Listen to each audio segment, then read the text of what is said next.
आज म तपाईहरुलाई मिक्स अचारको रेसिपी बनाएर देखाउन गइरहेको छु।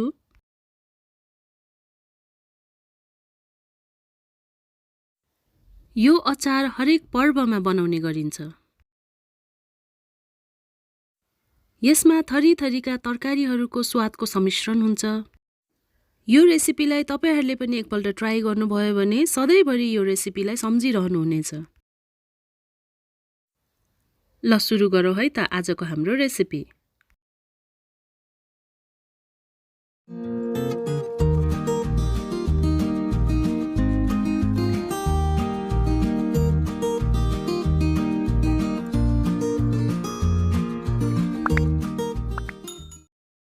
सुरुमा हामी लिन्छौं 1 कचौरा काटेको बन्दा, 6 देखि 7 वटा मिडियम साइजको उसिनेको आलु, 1 कचौरा लामो गरी काटेको मुला, 1 कचौरा लामो गरी काटेको गाजर, एउटा ठुलो साइजको प्याज काटेको,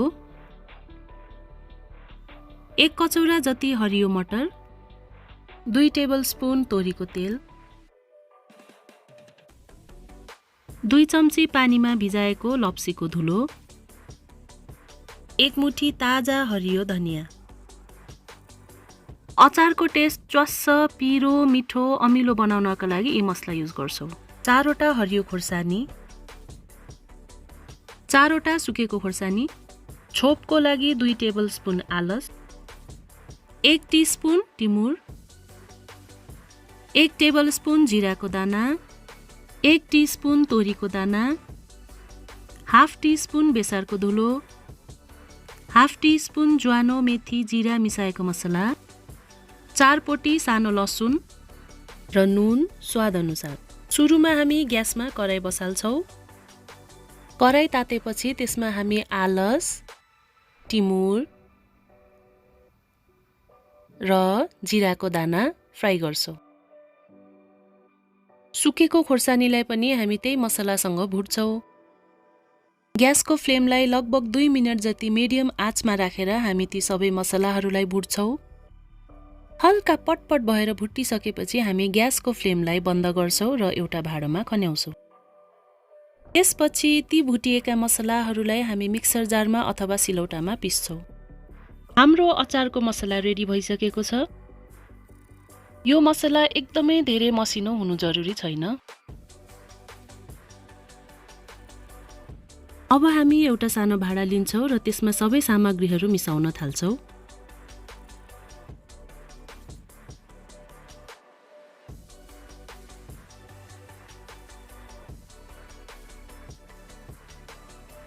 मैले उसिनेको आलुलाई काटेर हाले, त्यसपछि बन्दा हाले, अब हाले मुला र गाजर, त्यसपछि मटर, अब हाले लामो गरी काटेको प्याज,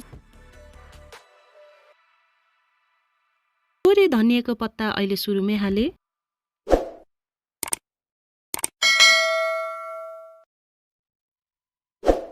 खोर्सानी मैले अहिले नै हाले। तपाईहरु चाहनुहुन्छ भने तेलमा झानेर हाल्न सक्नुहुन्छ। अब मैले हाले नुन स्वाद अनुसार, त्यसपछि भिजाएको लप्सीको धुलोलाई हाले।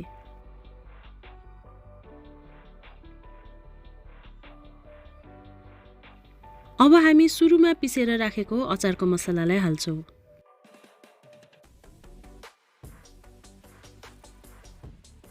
अचार झान्नको लागि ग्यास अन गरौँ। त्यसमा एउटा प्यान बसाल्छौं। तोरीको तेल हाल्छौं।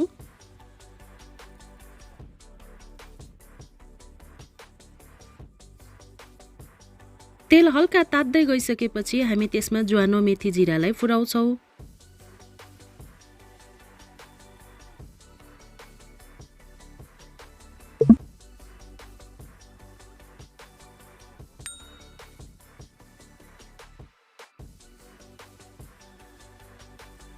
हल्का ब्राउन भइसकेपछि त्यसमा लसुन फुराउँछौं।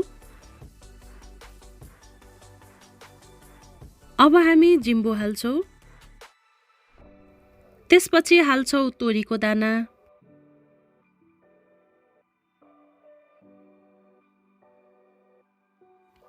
अब हाल्छौँ बेसार,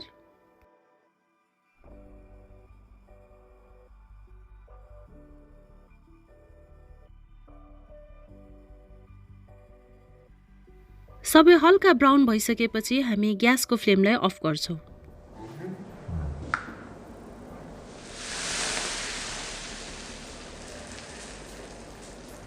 तपाईहरुले देख्नुभयो यो तातो तेललाई मैले मसलाबाट राम्रोसँगले स्वाद पस्ने गरी झानेको छु। सँगसँगै त्यस प्यानमा मैले थोरै पानी थपेर पनि हाले।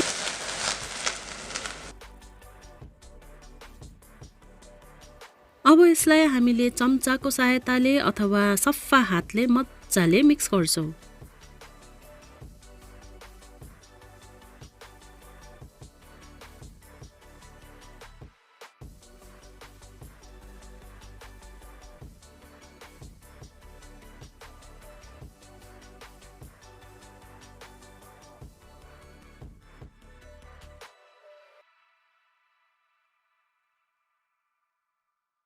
बीचबीचमा हामीले मनतातो पानी हालेर अचारमा मिसाउँछौं।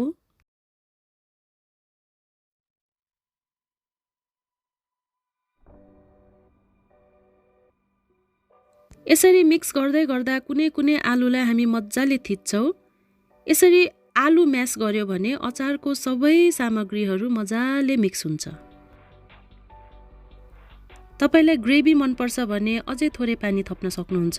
मैले चाहिँ यहाँ थोरै थपेको छु। लगभग अचार मुसिसकेपछि थोरै अलग्गै टेस्ट गर्नुहोला ताकि नुन, मसला, पिरो, अमिलो लागेको छ अथवा छैन, थप्नुपर्छ अथवा पर्दैन, यसैबाट थाहा हुन्छ।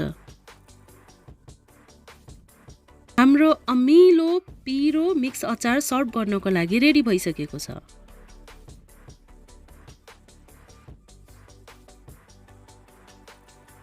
यो तयार भएको अचारलाई मैले चाहिँ लन्चको टाइममा खानासँग सर्भ गरेको छु।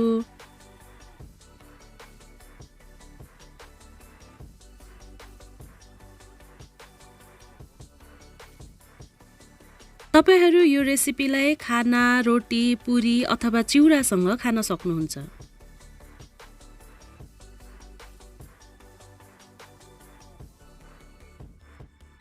यो कलरफुल मिक्स अचार हेर्दै कति मिठो देखिएको छ हैन त?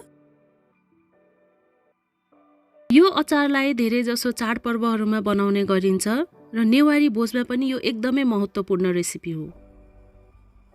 यहाँ मेरो हस्बेन्डले यो फाइनल अचारलाई टेस्ट गरेर तपाईहरुलाई देखाउन गइरहनु भएको छ। क्यामेराको पछाडी चाहिँ मैले पनि टेस्ट गर्न लागेको छु है। हेर्दै कस्तो मुख रसाउने भइसकेको छ। म त खान वेट नै गरिराख्न सकेको छैन। कति मिठो, कति पिरो र अमिलो भएको रहेछ यो अचार त। तपाईहरु पनि यो रेसिपी आफ्नो परिवारसँग इन्जोय गर्न सक्नुहुन्छ। तपाईहरुलाई हाम्रो प्रयास कस्तो लाग्यो? यदि हाम्रो प्रयास मन पर्यो भने लाइक, शेयर र नयाँ हुनुहुन्छ भने सब्स्क्राइब गर्न नभुल्नुहोला। Thank you for watching. Bye bye.